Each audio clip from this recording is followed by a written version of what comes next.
Good day. We're here to provide you with an overview of emergency management and DFCS and what role you may have to play in the event of emergency in the state of Georgia. But first, the first slide here states that we're all emergency managers. Whether you work in food stamps, Medicaid, child protective services, foster care, management, or even the front desk, we all exist because of some type of emergency in the lives of Georgians. And we all have a specific role to play in handling these emergencies, whether you are investigating child abuse reports, processing a food stamp application or Medicaid application, working with a child in foster care, or even supervising or managing staff, or even working at the front desk. You are performing some role and some duty with regards to that particular emergency. But not only do we do that on a daily basis, we also have a specific roles to play within DFCS when disaster strikes.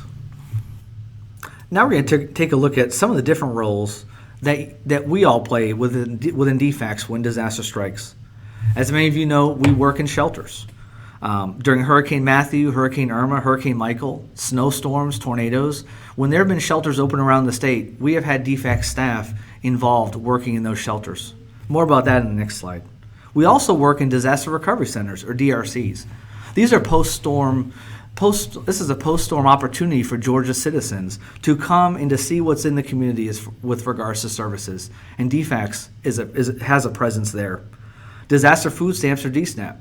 During Hurricane Michael, we assisted thousands of Georgia families with regards to disaster food stamps, and of course we're involved in those. The State Operations Center, Emergency Operations Centers, those are places where during an activation, we have DFCS staff, mostly leadership, present in those emergency operations centers to coordinate the sheltering, feeding, and mass care effort. And lastly, DFCS office transformations. If there's a disaster in your county office will change. There'll be an influx of clients, citizens of Georgia, who will ask all sorts of questions with regards to food stamps, resources that are in the community, etc. So those are some of the different roles that DFCS plays in a disaster. And now we're going to talk about sheltering. There are many questions that arise with regards to sheltering in DFCS, and we're going to go over each one of those here in this slide. Why are we involved in sheltering? Well, the simple question is that DHS and DFCS, we are the lead government agency when it comes to mass care, food, and sheltering. That's called ESF, or Emergency Services Function 6. The governor signs off on this plan each and every year, and each and every year it has DHS and DFCS as the lead government agency responsible for mass care, food, and sheltering. The other question is when. When do we serve in shelters? The simple answer to that question is when the Red Cross or GEMA, which is the Georgia Emergency Management Agency, when they make a phone call.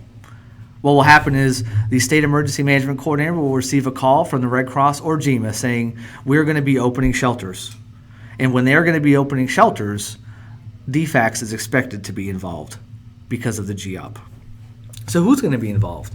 Well, any one of our many thousands of DFCS staff can be called upon to serve inside of a shelter. Whether you work at the front desk or county director or in any part of leadership, you may be called to serve alongside the Red Cross inside of a shelter. So another question is, how long will DFCS be involved in the sheltering operation?